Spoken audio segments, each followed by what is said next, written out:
এক আমলের একাধিক সহি হাদিস থাকলে কি প্রচলিত নিয়ম অনুযায়ী আমলটি করতে হবে? এক আমলের অনেকগুলো নিয়ম থাকলে যদি আপনি দেখেন যে উভয়টি শুদ্ধ, তাহলে আপনি যে কোনো একটি নিয়ম আমল করলে আপনার যথেষ্ট হবে। এর প্রমাণ আমরা দিয়ে থাকি যে যখন একামত দুই রকমের দেয়া যায়, ডবল দেয়া যায়, আবার এক করে দেয়া যায়। দুইটাই শুদ্ধ, দুইটার মধ্যে কোনোটাকেই কেউ ইগনোর করা জায়েজ নেই। কেউ যদি কোনো বলে যে আমি এটা করবো, এটা করা যাবে না, তাহলে ভুল হবে। কেউ যদি বলে আমি এটা পছন্দ করলাম কারণ এটা বেলাল করছে, পছন্দ করতেই পারেন। আর কেউ বলছেন আমি এইটা পছন্দ করলাম কারণ এটা আবু মাহজুর রাদিয়াল্লাহু আনহু করেছেন, তাহলে এটা করতেই পারেন। এইভাবে যে আমলের ডবল আছে বা বেশি আছে, যেটা যে কোনো একটা পছন্দ করতে পারেন।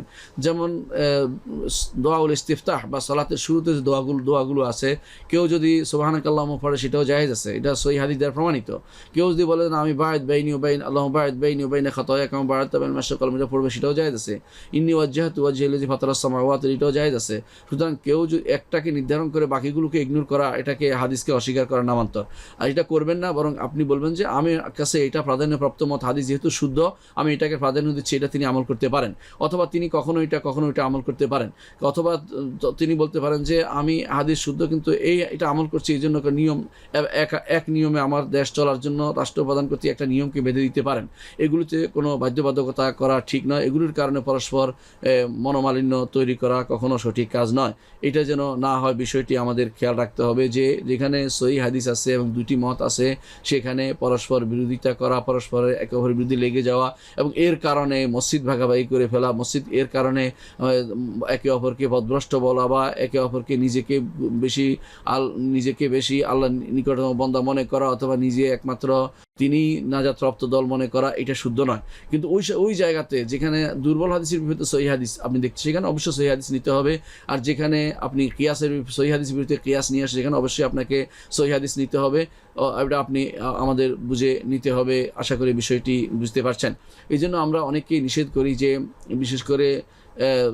বিশেষ করে আমরা এই অনেক সময় দেখি যে ইয়ার কারণে ঈদের অতিরিক্ত তাকবীরের কারণে পরস্পর হানাহানি, মারামারি বা বাড়াবাড়ি চলে যায়। এটা কিন্তু কখনো সঠিক কাজ নয়, কারণ এখানে উভয় রকম তাকবীরই সাহাবায়ে কেরাম থেকে বর্ণিত হয়েছে।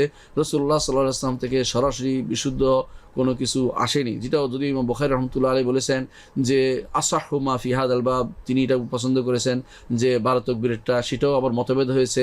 কারো কাছে একটা বাদে 12 তাকবীর, কারো কাছে একটা সহ 13 তাকবীর হয়ে যায়, এটার মধ্যে মতভেদ আছে। শুধু আপনি কোনটা গ্রহণ করবেন এই বিষয়ে আপনি যেহেতু দেখতে পাচ্ছেন যে এখানে হাদিসগুলো বিশুদ্ধ, সাহাবায়ে কেরাম বিভিন্ন রকম আমল করেছেন, আপনি যদি মনে করেন যে আমি রাসূলেরটাই আমল, যেটা বেশি বিশুদ্ধ মনে হচ্ছে আমাকে এটা আমল করতে পারেন, যেটা কম বিশুদ্ধকে আমল করছে সেটাকে আপনি ইগনোর করতে পারেন না, বা শুদ্ধ নয়, বা এটা করলে তার সালাত হচ্ছে না, এমন কথা বলতে পারেন না। এটা আসলে সঠিক কাজ নয়। আশা করি বিষয়টি বুঝতে পারছেন।